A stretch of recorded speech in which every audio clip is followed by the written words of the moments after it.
திமுக நினைத்தது ஒன்று, நடந்தது ஒன்று. விஸ்வரூபம் எடுத்த பல்கலைக்கழக விவகாரம். சிபிஐ விசாரணைக்கு உத்தரவிட்ட உச்சநீதிமன்றம். ஆடிப்போன மு.க.ஸ்டாலின். திமுகவை வச்சு செய்ய தயாராகிவிட்டார் ஆளுநர் ரவி. பூதாகரமாக வெடித்து சிதறப்போகும் அடுத்த மெகா ஊழல். வணக்கம் நண்பர்களே. தமிழக முதலமைச்சர் மு.க.ஸ்டாலின் தமிழ்நாட்டில் கல்வியில் நம்பர் 1 தரத்தில் இருக்கிறது என்று கூறி வருகிறார். ஆனால் கல்வித்துறையில் 30,000 காலி பணியிடங்கள் நிரப்பப்படாமல் உள்ளன. கல்லூரி மற்றும் பள்ளிகளில் ஆசிரியர்கள், பேராசிரியர்கள் இல்லாமல் முடங்கி கிடக்கிறது. அந்த வகையில் தமிழ்நாட்டில் கல்லூரிகளும் பள்ளிகளும் மட்டுமே உள்ளன. ஆனால் மாணவர்களுக்கு கல்வி கற்றுக் கொடுக்கக்கூடிய பேராசிரியர்களுக்கு, ஆசிரியர்களுக்கு தான் மிகப்பெரிய பஞ்சம் ஏற்பட்டுள்ளது. ஆனால் இப்படி இருக்கும் நிலையில் மு.க.ஸ்டாலினோ மத்திய அரசை விட தமிழ்நாட்டில் தான் சிறப்பான கல்வியை கற்றுக் கொடுக்கிறோம் என்று கொஞ்சம் கூட கூச்சமே இல்லாமல் சொல்லிக் கொண்டு வருகிறார்.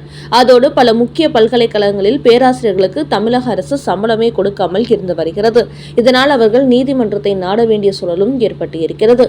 குறிப்பாக மதுரை காமராஜர் பல்கலைக்கழகத்தில் இப்போது வரை தங்களுக்கு சம்பளம் வரவில்லை என்று பேராசிரியர்கள் கொடிபிடித்து வருகிறார்கள். நிலைமை இப்படி இருக்கும்போது மு.க.ஸ்டாலினோ பல்கலைக்கழக துணை வேந்தர்களில் நாங்கள் தான் நியமிப்போம் என்று ஆளுநரிடத்தில் மோதலில் ஈடுபட்டு வருகிறார். அதோடு பெரும்பாலான கல்லூரிகளில் சிசிடிவி கேமரா கூட பொருத்தாமல் உள்ளது. குறிப்பாக சென்னையில் உள்ள அண்ணா பல்கலைக்கழகத்தில் கடந்த 2024 ஆண்டில் ஒரு மாணவி பலாத்காரம் செய்யப்பட்டார். அப்போது அதற்கான ஆதாரங்களை திரட்டுவதற்கு அந்த பல்கலைக்கழகத்துக்குள் சிசிடிவி கேமரா கூட பொருத்தப்படாமல் இருந்தது. அந்த அளவுக்கு தான் தமிழ்நாட்டில் பல்கலைக்கழகங்கள் அவல நிலையில் செயல்பட்டுக் கொண்டிருக்கின்றன. இப்படி பல்கலைக்கழகங்களின் நிலைமை கவலைக்கிடமாகவும் மோசமாகவும் இருக்கும்போது மு.க.ஸ்டாலினோ தமிழகத்தில் உள்ள பல்கலைக்கழகங்களின் துணை வேந்தர்களை நாங்கள் தான் நியமிப்போம் என்று சொல்லி உச்சநீதிமன்றம் வரை பல்கலைக்கழகங்களின் வேந்தராக இருந்து வரும் ஆளுநருக்கு எதிராக வழக்கு தொடுத்தார்கள். இந்த நிலையில்தான் தற்போது பல்கலைக்கழகங்களில் ஏகப்பட்ட முறைகேடு நடப்பதாக அதிர்ச்சி தகவல்கள் வெளியாகி பரபரப்பை ஏற்படுத்தியுள்ளது. அதாவது நிரந்தர பேராசிரியர்களை நியமிக்காமல் பகுதி நேர பேராசிரியர்களை நியமித்து அவர்களுக்கு 20,000, 25,000 மட்டுமே சம்பளமாக கொடுத்து மீதமுள்ள பணத்தை எல்லாம் இவர்களே சுருட்டி கொண்டு வருகிறார்கள். இந்த நிலையில்தான் மதுரை காமராஜர் பல்கலைக்கழகத்தில் நடந்த முறைகேடுகளை நாங்கள் தான் விசாரிப்போம் என்று தொடர்ந்து கூறி வருகிறது திமுக அரசு. ஆனால் தற்போது பல்கலைக்கழகங்களில் பல ஆயிரம் கோடி முறைகேடு நடந்திருப்பதாக தொடரப்பட்ட வழக்கில் உச்சநீதிமன்றம் சிபிஐ விசாரணைக்கு உத்தரவிட்டுள்ளது. நீதிமன்றத்தின் இந்த உத்தரவினால் ஆளுநர் ரவி உற்சாகமாகிவிட்டார். தமிழக அரசு சார்பில் காமராஜர் பல்கலைக்கழகத்தில் ஏகப்பட்ட முறைகேடு நடக்கிறது என்பது அவருக்கும் தெரியும். அதனால் சிபிஐ விசாரணை நடைபெறும் போது ஒட்டுமொத்த சீக்கிரட்டையும் வெளியில் கொண்டு வந்து விடுவார்கள். திமுக அரசு வசமாக சிக்கிக் கொள்ளப் போகிறது என்பதால் அவர் இந்த விஷயத்தில் மிகப்பெரிய அளவில் மகிழ்ச்சி அடைந்திருக்கிறார். அதோடு KN நேரு, பொன்முடி, அனிதா ராதாகிருஷ்ணன், செந்தில் பாலாஜி, ஏவா வேலு என பல திமுக அமைச்சர்கள் அமலாக்கத்துறையின் பட்டியலில் இருக்கிறார்கள். அதனால் மு.க.ஸ்டாலின் தொடங்கி திமுக அமைச்சர்களை சிபிஐ மற்றும் அமலாக்கத்துறை என பலரும் விசாரணை வளையத்தில் கொண்டு வரப்போவதால் இந்த விவகாரத்தில் தனது சார்பிலும் கிடைத்த ஆதாரங்களை சத்தமில்லாமல் டெல்லிக்கு அனுப்பி வைத்து திமுகவுக்கு எதிரான ஒரு அதிரடி ஆட்டத்தை சத்தமில்லாமல் ஆடிக்கொண்டிருக்கிறார் தமிழக ஆளுநர் RN ரவி. அடுத்த செய்தி. KN நேரு மீது வழக்கு பதிவு செய்ய மறுத்தால் சிபிஐ விசாரணை கோருவோம். லஞ்ச ஒழிப்புத்துறையை எச்சரித்து கடிதம் எழுதிய அதிமுக MP. திமுக ஊழல் அமைச்சர்கள் குறித்த ஆவணங்களை அமலாக்கத்துறை வெளியிட்டு வரும் நிலையில் அவர்கள் மீது எந்த நடவடிக்கையும் எடுக்காமல் கவனமாக பார்த்து கொண்டு வருகிறார் முதலமைச்சர் மு.க.ஸ்டாலின். குறிப்பாக அமைச்சர் KN நேரு மீதான ஊழல் குற்றச்சாட்டுகளை ஆதாரப்பூர்வமாக வெளியிட்ட அமலாக்கத்துறை அவர் மீது வழக்கு பதிவு செய்ய சொல்லியும் பொறுப்பு DGP கண்டுகொள்ளாமல் இருக்கிறார். இதனால் இதுகுறித்து அதிமுக MP இன்பதுரை சென்னை உயர் நீதிமன்றத்தில் வழக்கு தொடுத்த நிலையில் தலைமை நீதிபதி ஸ்ரீவஸ்தவா KN நேரு மீது வழக்கு பதிவு செய்து விசாரணை நடத்த வேண்டும் என்று லஞ்ச ஒழிப்புத்துறைக்கு உத்தரவிட்டார். என்றாலும் அவர் மீது இப்போது வரை வழக்கு பதிவு செய்யவில்லை. அப்படி வழக்கு பதிவு செய்தால் அடுத்த நிமிடமே அமலாக்கத்துறை களமிறங்கிவிடும் என்பதனால் உயர் நீதிமன்றத்தின் உத்தரவையும் செயல்படுத்த விடாமல் லஞ்ச ஒழிப்புத்துறையை திமுக அரசு தடுத்து வைத்திருக்கிறது. இந்த நிலையில்தான் உயர் நீதிமன்றத்தின் உத்தரவை ரத்து செய்ய வேண்டும் என்று உச்சநீதிமன்றத்தில் KN நேரு தரப்பு மேல்முறையீடு செய்திருக்கிறது. அதை எதிர்த்து அதிமுக மற்றும் அமலாக்கத்துறை சார்பில் கேவியட் மனு தாக்கல் செய்துள்ளார்கள். KN நேருவின் வழக்கை விசாரிக்கும் போது அது அது குறித்து எங்களிடத்திலும் விசாரணை நடத்த வேண்டும் என்று கோரிக்கை வைத்துள்ளார்கள். இந்த நிலையில்தான் நேற்று அதிமுக எம்பி இன்பதுரை லஞ்ச ஒழிப்புத்துறை பொறுப்பு இயக்குநர் துரைக்குமாருக்கு ஒரு கடிதம் எழுதியுள்ளார். அதில் கடந்த ஆண்டு அக்டோபர் 27 அமைச்சர் KN நேரு மீது ஊழல் வழக்கு பதிவு செய்யுமாறு அமலாக்கத்துறை பல ஆதாரங்களை தமிழக பொறுப்பு DGPக்கு அனுப்பியது. ஆனால் அவர் மீது இதுவரை எந்த வழக்கும் பதிவு செய்யப்படவில்லை.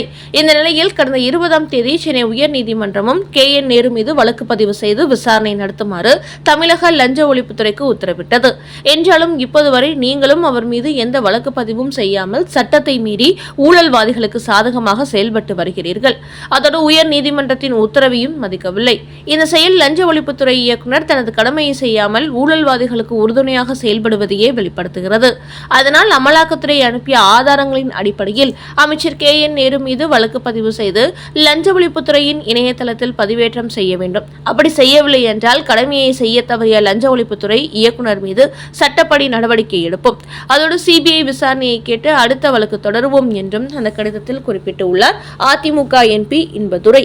அந்த அளவுக்கு KN நேரு ஊழல் செய்ததற்கான அனைத்து ஆதாரங்களும் இருந்தபோதும் உயர் நீதிமன்றமும் விசாரணைக்கு உத்தரவிட்ட போதும் அவர் மீது எந்த நடவடிக்கையும் எடுக்க விடாமல் தடுத்து நிறுத்தி வைத்திருக்கிறார் முதலமைச்சர் ஸ்டாலின்.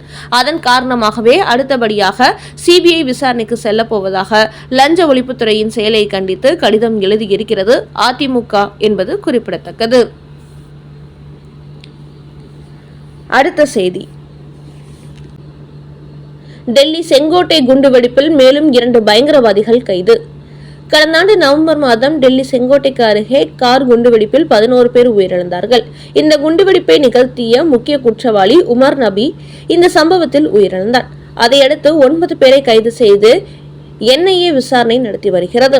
அதையடுத்து நாடு முழுக்க உள்ள சந்தேகத்திற்கு இடமான பல இஸ்லாமிய மருத்துவர்கள் கைது செய்யப்பட்டார்கள். குறிப்பாக மக்கள் மத்தியில் வாழ்ந்து வரும் இதுபோன்ற டாக்டர்களே தீவிரவாத அமைப்புகளுடன் தொடர்பில் இருந்தபடி இதுபோன்ற செயலில் ஈடுபட்டு வருவதாகவும் NIA தெரிவித்தது.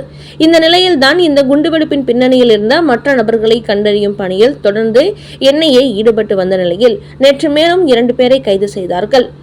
ஜமீர் அகமது, துபைல் அகமது என்ற இந்த 2 குற்றவாளிகளும் பாகிஸ்தான் பின்னணியில் செயல்பட்டு வரும் பயங்கரவாத அமைப்புகளை சார்ந்தவர்கள்.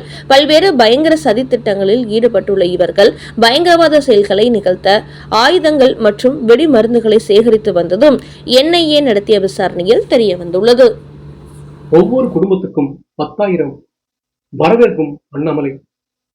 தமிழக பாஜகவின் முன்னாள் தலைவர் அண்ணாமலை தற்போது தமிழ்நாடு முழுக்க பெருமுறை பிரச்சாரங்களும் தீவிரம் காட்டி வருகிறார். இந்த பிரச்சாரத்தின் போது திமுகவின் அனைத்து ஊழல்கள் குறித்து மக்களிடத்தில் கொண்டு சேர்த்து வருகிறார். இந்த நிலையில் நேற்று அவர் வெளியிட்டுள்ள ஒரு செய்தியில், திமுக ஆட்சியில் மின்சார கட்டணம், சொத்து வரி, தண்ணீர் வரி என ஒவ்வொன்றும் கடுமையாக உயர்ந்திருக்கிறது. விலைவாசி வெண்ணெய் தொட்டு நிற்கிறது. இதனால் கடந்த 5 ஆண்டுகளாக தமிழ்நாட்டு மக்கள் கடுமையான துயரத்தில் இருந்து வருகிறார்கள்.